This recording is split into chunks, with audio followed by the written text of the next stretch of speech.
Olá, muito bom dia. Está começando ao vivo o Boletim Câmara desta terça-feira, dia 15 de outubro de 2024. E agora você fica sabendo o que vai ser destaque nessa edição.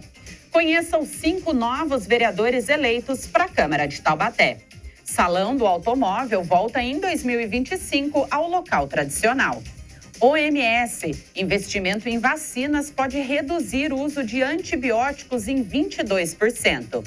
Mais de 35 mil peregrinos seguiram pela Via Dutra até Aparecida. Rios do mundo registram o ano mais seco em 3 décadas em 2023. Além disso, você confere a condição das estradas, previsão do tempo e o nosso especial Eleições. Essas e outras notícias no Boletim Câmara que começa agora.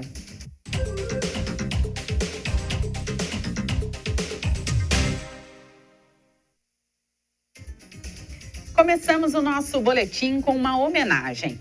Hoje, dia 15 de outubro, comemora-se o Dia do Professor. Mas você sabe qual é o motivo da comemoração dessa data específica? A resposta vem do Brasil Imperial. No dia 15 de outubro de 1827, Dom Pedro I, imperador do Brasil, baixou um decreto que criou o ensino elementar no Brasil, que definia a descentralização do ensino, o salário dos professores, as matérias básicas que todos os alunos deveriam aprender e até sobre como os professores deveriam ser contratados. 120 anos depois, em 1947, um professor paulista teve a ideia de transformar a data em feriado e iniciou a tradição de homenagear os professores em referência ao decreto de Dom Pedro I.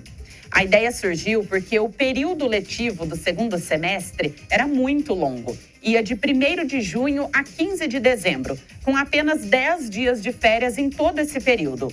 Cansados, literalmente, um grupo de 4 educadores teve a ideia de organizar um dia de folga para amenizar a estafa. O dia também serviria como uma data para analisar os rumos do restante do ano letivo. O professor Samuel Becker sugeriu que esse encontro acontecesse no dia 15 de outubro. E a sugestão foi aceita e a comemoração teve a presença maciça de professores e também de alunos. O discurso do professor Becker, além de ratificar a ideia de se manter na data um encontro anual, ficou famoso pela frase: professor é profissão, educar é missão. A celebração espalhou-se pela cidade e também pelo país nos anos seguintes, até ser oficializada nacionalmente como feriado escolar pelo Decreto Federal 52.682, de 14 de outubro de 1963, pelo então presidente João Goulart. As informações são da Secretaria de Educação do Governo do Estado. E assim, nós deixamos a nossa homenagem a todos os professores do nosso país, sobretudo aqui da nossa cidade de Taubaté. Nossos agradecimentos por todo o empenho e dedicação. Somos todos muito gratos pelos ensinamentos e por vocês darem sentido ao dom de lecionar. Afinal, sem vocês, nós não estaríamos aqui hoje trazendo esse jornal para você que nos acompanha.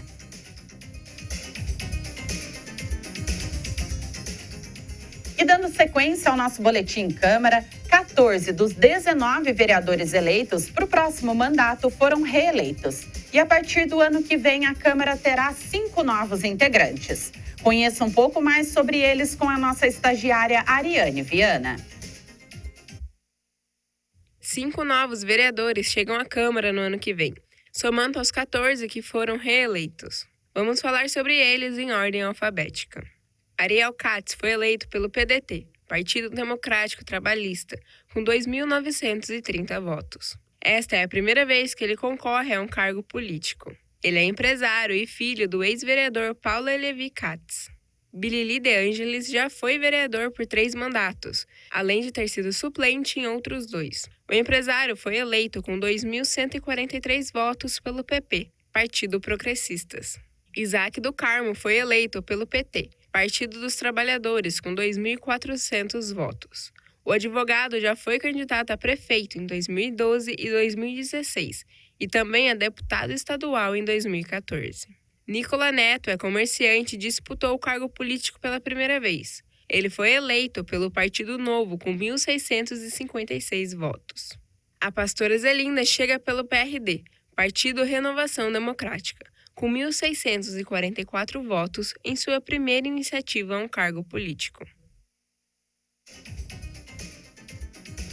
Obrigada, Ariane. Esses, então, são os nomes dos 5 vereadores que foram eleitos para o próximo ano, que será a 19ª legislatura da Câmara de Taubaté. E damos sequência ao nosso Boletim Câmara com as informações sobre o trânsito para você que vai utilizar as principais rodovias que cortam a nossa cidade.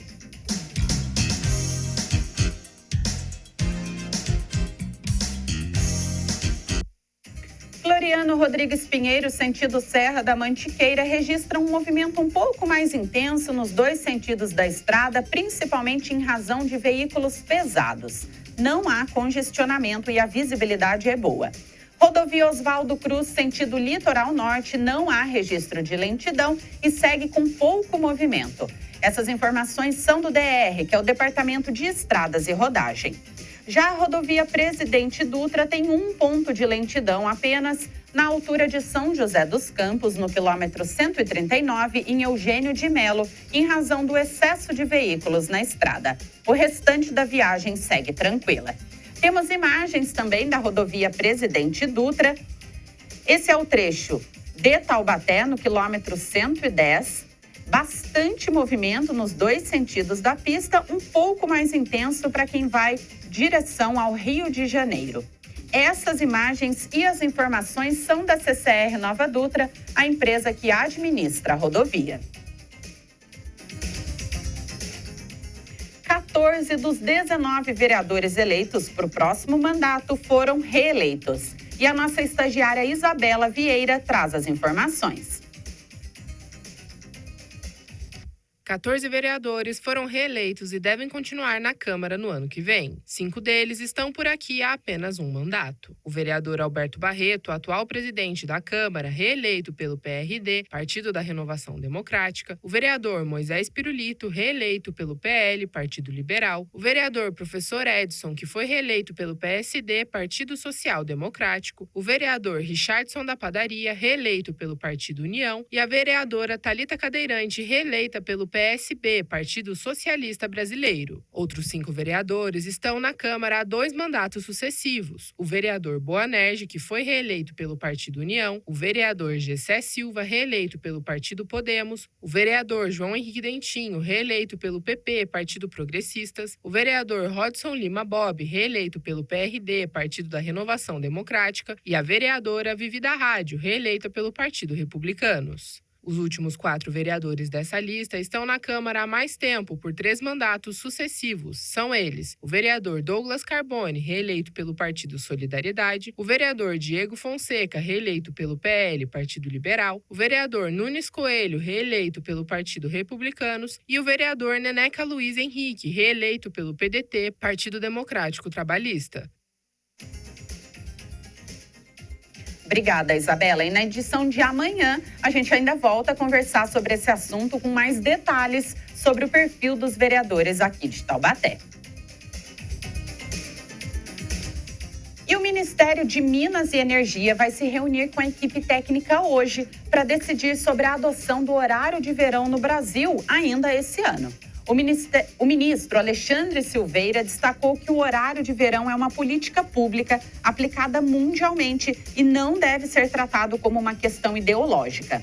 O ministro acrescentou ainda que as usinas hídricas e hidrelétricas dependem naturalmente das questões pluviométricas e os números indicam que a crise hídrica atual é grave. De acordo com o Centro Nacional de Monitoramento e Alertas de Desastres Naturais, desde 1950, nós vivemos a pior crise hídrica. O ministro Alexandre Silveira disse ainda que, caso seja adotado pelo governo, o horário de verão não vai impactar o segundo turno da eleição, marcado para o dia 27 desse mês.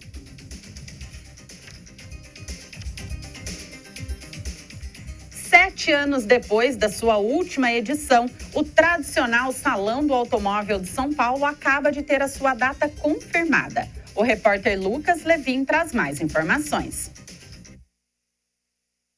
O Salão do Automóvel de São Paulo teve o seu retorno confirmado para novembro de 2025. O evento será realizado entre os dias 22 de novembro e 1º de dezembro, no pavilhão do AMB, zona norte da capital. De acordo com a Anfavea, que vinha dedicando esforços para a retomada do salão, o modelo da exposição deve seguir os padrões da CES Las Vegas, maior feira de tecnologia do mundo, e dos salões de Pequim, Munique e Detroit, que se reinventaram para se adaptar à nova realidade dos fabricantes. O foco do evento passa a ser total nos produtos, na experiência com test drives, nos serviços ao cliente e principalmente nas novas tecnologias de propulsão ambientalmente amigáveis, da segurança e de conectividade entre o carro e o motorista, além da conexão entre veículos e seu entorno. O novo Salão do Automóvel, como desde a primeira edição em 1960, será um evento plural, com a presença de fabricantes tradicionais, fabricantes novos, importadores e de empresas que representam o que há de mais avançado em tecnologias automotivas. Obrigada, Lucas. E em 2018, quando aconteceu a última edição do evento, o Salão do Automóvel atraiu 742 mil visitantes. E para 2025, a expectativa da Anfavea é que compareçam cerca de 1 milhão de pessoas. O presidente Lula sancionou a lei que amplia para até 40 anos a pena para o crime de feminicídio. É a maior pena prevista no Código Penal. O texto também tipifica o feminicídio em um artigo específico e não mais como um tipo de homicídio qualificado. As penas passam de 12 a 30 anos de reclusão para 20 a 40 anos. Lula se manifestou nas redes sociais e disse que esse é mais um passo no combate ao feminicídio no Brasil e que o governo está comprometido em mobilização nacional pelo feminicídio zero. O texto ainda reconhece o feminicídio como crime hediondo e traz novas previsões de agravantes, que são situações que podem aumentar a pena do criminoso. São elas: o emprego de veneno, tortura ou outro meio cruel, emboscada ou outro recurso que torne impossível a defesa da vítima, o emprego de arma de fogo de uso restrito ou proibido. A nova lei ainda aumenta a pena do condenado que descumprir medida protetiva. Além disso, dentre as novidades da lei está a previsão de transferência do agressor em caso de ameaça. Ou seja, se ele ameaçar ou praticar novas violências contra a vítima ou seus familiares durante o cumprimento da pena, ele será transferido para um presídio distante do local de residência da vítima. E agora vamos com as manchetes dos principais jornais da nossa região e do Brasil. Jornal Vale destaca: Taubaté recebe terceira edição do desfile Outubro Rosa.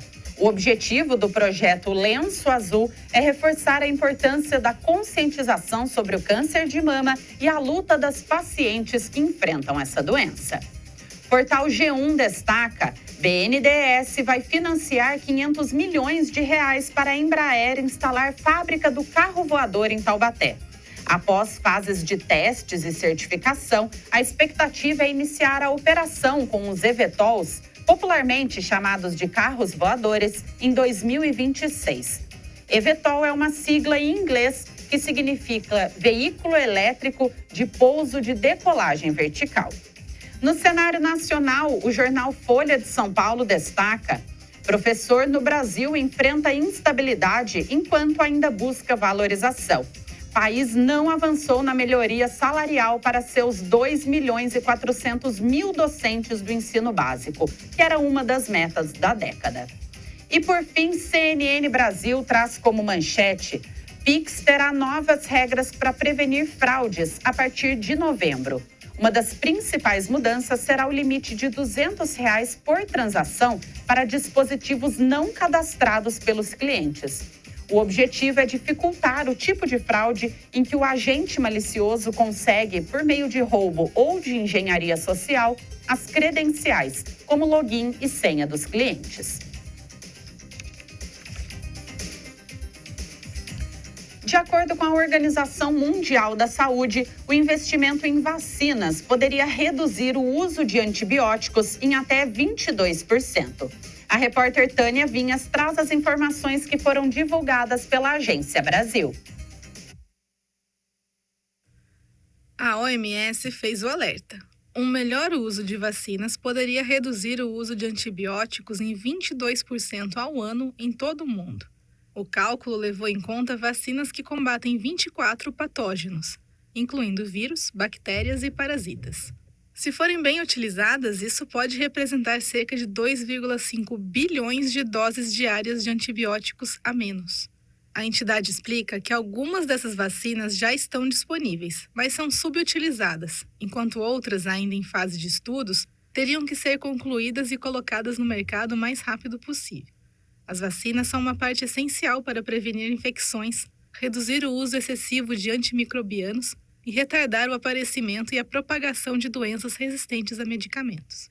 De acordo com a OMS, pessoas vacinadas estão protegidas contra potenciais complicações provocadas por infecções secundárias, que podem exigir o uso de medicamentos antimicrobianos e até mesmo de internação hospitalar, sobrecarregando os sistemas de saúde. A estimativa é que, contando apenas com as vacinas já disponíveis, como as doses contra pneumonias, meningite e febre tifoide, poderiam evitar até 106 mil mortes associadas à resistência antimicrobiana todos os anos. A OMS ainda calcula que, globalmente, os custos hospitalares com o tratamento de patógenos resistentes somam 730 bilhões de dólares por ano. Se as vacinas puderem ser implementadas contra todos os agentes patogênicos avaliados, poderão poupar 1/3 desses custos. Cortar gastos e evitar mortes. A frase "é melhor prevenir do que remediar" não poderia ser melhor aplicada nesse caso. Volto com vocês aí no estúdio. Tem razão, Tânia. E um estudo publicado em setembro na revista científica The Lancet estima que até o ano de 2050, mais de 39 milhões de pessoas vão morrer por infecções resistentes a antibióticos. Tomara que o incentivo às vacinas consiga reduzir esse número. E agora seguimos com o nosso especial Eleições.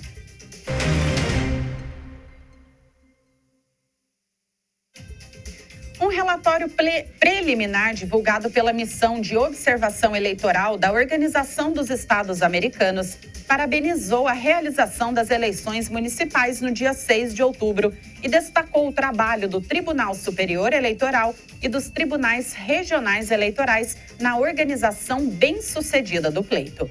Mais de 155 milhões de pessoas estavam aptas a votar. Uma equipe de 15 observadores de 9 nacionalidades, vinculados à entidade, analisaram diversos aspectos da eleição de forma presencial e remotamente em São Paulo, Goiás e no Distrito Federal. Entre outros pontos, a organização apontou a eficiência dos sistemas eleitorais do país, que permitiram a obtenção de resultados com agilidade e sem interrupções, e reconheceu o combate às notícias falsas. O texto da missão ressaltou que o Brasil escolheu um modelo extremamente rigoroso no combate à desinformação e notícias falsas, que inclui tanto sanções pecuniárias quanto responsabilidade civil e administrativa, e disse que a missão permanece atenta ao desdobramento desse tema para o segundo turno. E agora seguimos com a previsão do tempo. As informações são do nosso estagiário Murilo Henrique.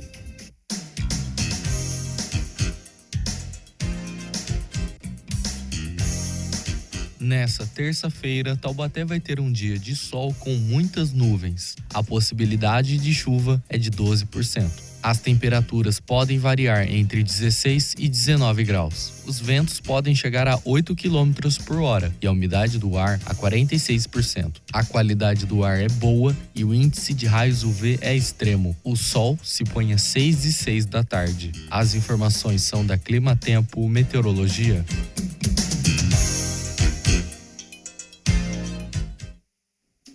Obrigada pelas informações, Murilo. E olha, atualizando aí, as temperaturas máximas podem ser um pouco maiores, pode chegar aí a 29 graus. E para quem acompanhou o Boletim Câmara de ontem, sabia que os ventos seriam fortes aí na parte da tarde, o que se concretizou, né? Pegando bastante gente de surpresa. E olha, hoje os ventos também devem ser fortes, mas com menos intensidade, chegando aí a 12 km por hora no período da tarde. E o clima deve ser ainda mais quente a partir de amanhã. Nesse feriado da Padroeira do Brasil, mais de 35 mil peregrinos caminharam pela Via Dutra até o Santuário de Aparecida. Vamos entender melhor esse assunto com o repórter Lucas Levin.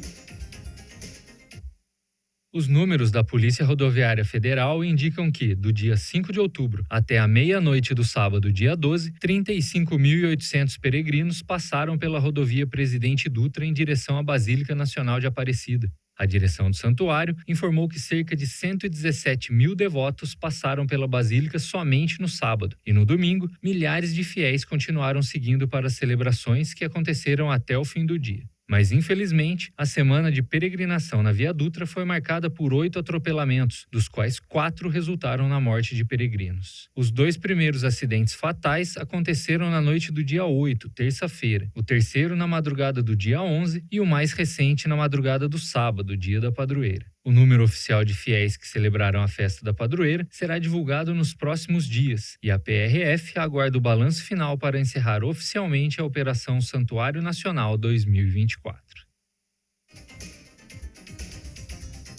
Atualmente existem 7 caminhos para os devotos que buscam peregrinar até a Aparecida, seja a pé ou de bicicleta. Tem o Caminho da Fé, o Caminho de Aparecida, Caminho de Nossa Senhora, Caminho Religioso da Estrada Real, Rota da Luz, Caminho da Padroeira e o Caminho da Graça. A sonda Europa Clipper da NASA decolou nesta segunda-feira dos Estados Unidos em direção a uma lua do planeta Júpiter para investigar se a sua composição permite abrigar vida. A sonda decolou acoplada a um foguete do Centro Espacial Kennedy, que fica na Flórida. A missão chegará à Europa, que é um dos satélites de Júpiter, em abril de 2030. Esse é um mundo que a Agência Espacial dos Estados Unidos ainda não observou com tanto detalhe. Abaixo de sua superfície de gelo, existe um oceano de água líquida, estimam os cientistas.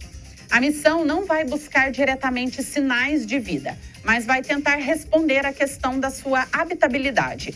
Europa tem as condições que permitem a existência da vida? Nesse caso, outra missão teria que ser realizada para tentar detectá-la. A sonda é a maior projetada pela NASA para exploração interplanetária, chegando a 30 metros de comprimento com seus painéis solares estendidos, projetados para capturar a luz fraca no caminho para Júpiter.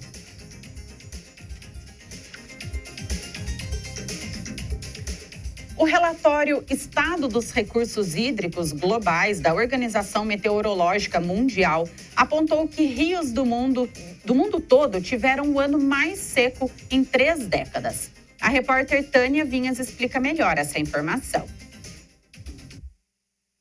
Eu já falei várias vezes por aqui sobre os problemas da seca na Amazônia e da seca do Pantanal, mas hoje eu trago a notícia de que este não é um problema exclusivamente brasileiro. Segundo o relatório da Organização Meteorológica Mundial, que analisou os recursos hídricos em 2023, os ciclos da água estão cada vez mais irregulares devido às mudanças climáticas, e isso exige mais monitoramento. O estudo destaca que 50% das áreas globais de captação de água subterrânea apresentaram condições anormais. Entre as regiões mais caracterizadas por seca severa e baixa vazão de rios, estão os grandes territórios da América do Norte, Central e do Sul. A situação inclui níveis recordes de água abaixo da média nos rios Mississippi e Amazonas. E a gente já sabe que o que acontece na Amazônia não fica só na Amazônia. A chuva abaixo do normal por lá, entre julho e setembro, causou a menor precipitação em mais de 40 anos em 8 estados do Brasil. Em outubro de 23, o Rio Negro, em Manaus, registrou o menor nível desde 1902, ao atingir 12,70 metros. Na Ásia e na Oceania, as bacias dos rios Ganges, Brahmaputra e Mekong enfrentaram condições abaixo do normal em quase todos os territórios. Os níveis de água subterrânea também estiveram abaixo do normal em Portugal Espanha, na maior parte da França e na Europa Central. As alterações do clima estão mudando o curso da água, provocando inundações arrasadoras e secas extremas neste ano, que foi confirmado como o mais quente. O relatório ainda enfatiza a situação de estresse severo observado no abastecimento global de água e lamenta que a sociedade não tem tomado medidas para proteger essas reservas. Para a secretária-geral da OMM, Celeste Saulo, os níveis hídricos baixos se tornam o indicador mais revelador do tempo de angústia climática. Volto com vocês. E a situação não deve melhorar tão cedo, né, Tânia? O diretor de hidrologia da OMM afirmou que uma escassez hídrica ainda maior está prevista para esse ano em partes do mundo onde foram relatados novos recordes de calor. E agora nós vamos para um rápido intervalo. Na volta, nós teremos o Fiscalização Pública. Até já, nós voltamos em instantes.